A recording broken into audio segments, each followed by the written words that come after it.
What's going on, ladies and gentlemen? Welcome to this week's video at Shorehaven Veterinary Hospital's official YouTube channel. Now, in today's video, we're going to be covering the importance of the canine distemper vaccination, which is a vaccine that protects dogs against viruses like the distemper virus, parvovirus, adenovirus, and parainfluenza. However, in today's video, we're going to be primarily covering the distemper virus and parvovirus, simply because they are the most common diseases and extremely contagious lethal diseases that we should all know how to notice, treat, and ultimately avoid. So let's move on to the next slide. All right, before we dive into the important facts of the distemper virus and parvovirus, I'd like to clear something up. Are you one of the individuals who accidentally calls the distemper vaccine a distemperment shot or vaccine? So this is the reason that a lot of people accidentally think that the distemper vaccine has an effect on a dog's temperament, or disposition, but this is not true. The distemper vaccine simply protects dogs against the aforementioned diseases. It's not a vaccine that has an effect on your dog's disposition or personality, so don't worry. Alrighty, I think the first question we should answer is, how do dogs get the distemper virus or parvovirus? Here's the answer. Both the distemper virus and parvovirus can spread very easily among dogs, especially when they share space. This is because both the distemper virus particles and parvovirus particles have the ability to remain on surfaces like clothing, food bowls, and water bowls. Also, the distemper virus is actually transmissible through airborne droplets from coughing, sneezing, and even barking. In some cases, believe it or not, mother dogs have even been witnessed to pass on the distemper virus to their puppies. In the case of the distemper virus, dogs can actually shed or spread the virus for days, weeks, and even months after contracting it. As we can all expect, isolation and quarantine are key factors in preventing the spread of the distemper virus. Now, the parvovirus can be transmitted through contact with infected feces or even by coming into contact with a human who has touched a dog with parvovirus. It goes without saying that proper hygiene is paramount in preventing the spread of this disease. Some people may believe that their dogs are safe because they don't take their dogs to places like the dog park or a boarding facility.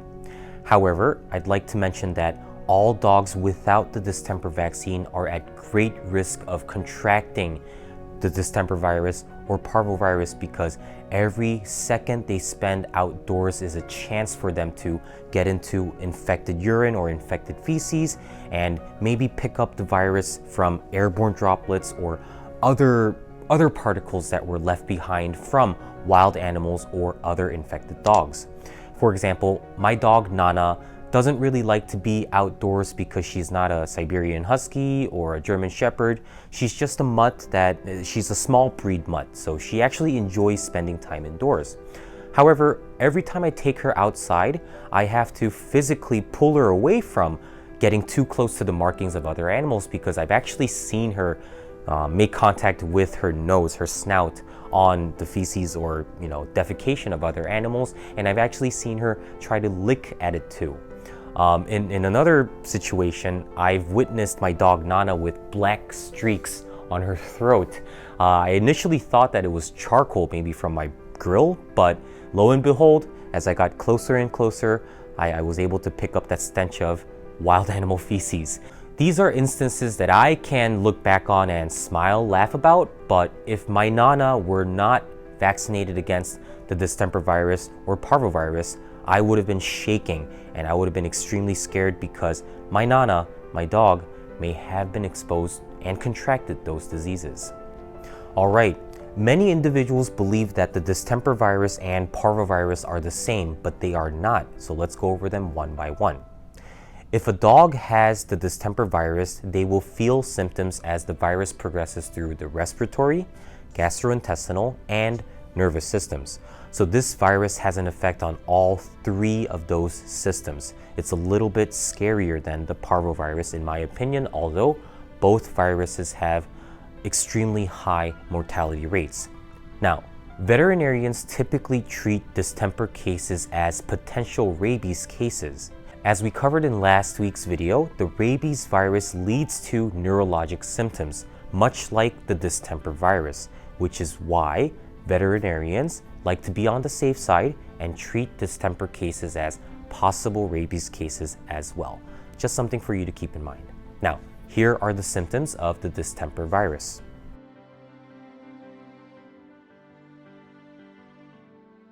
Another really scary thing about the distemper virus is that it actually has the ability to leave long-lasting effects on puppies, even if they happen to survive the initial illness.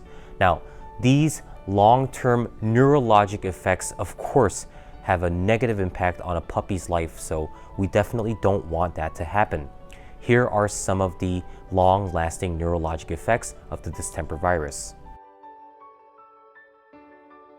On the other hand, parvovirus primarily impacts a dog's digestive system, especially the small intestine. Therefore, a dog with parvovirus will exhibit the following symptoms.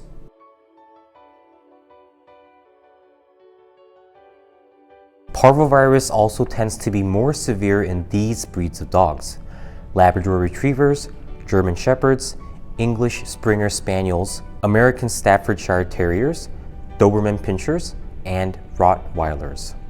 Alrighty, we've covered a lot of useful and helpful information just now, but in my opinion, this is the most important piece of information to take away from this video.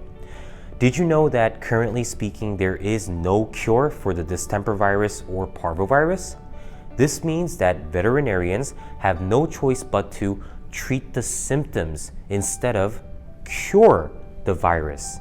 Now, treating a dog with the parvovirus or distemper virus is the same as treating a human patient in the ICU, the intensive care unit. It goes without saying that the entire process is taxing to not only the patient, the owner, and the medical team, but also ends up being extremely expensive, which is why we recommend the distemper vaccine to every single dog owner.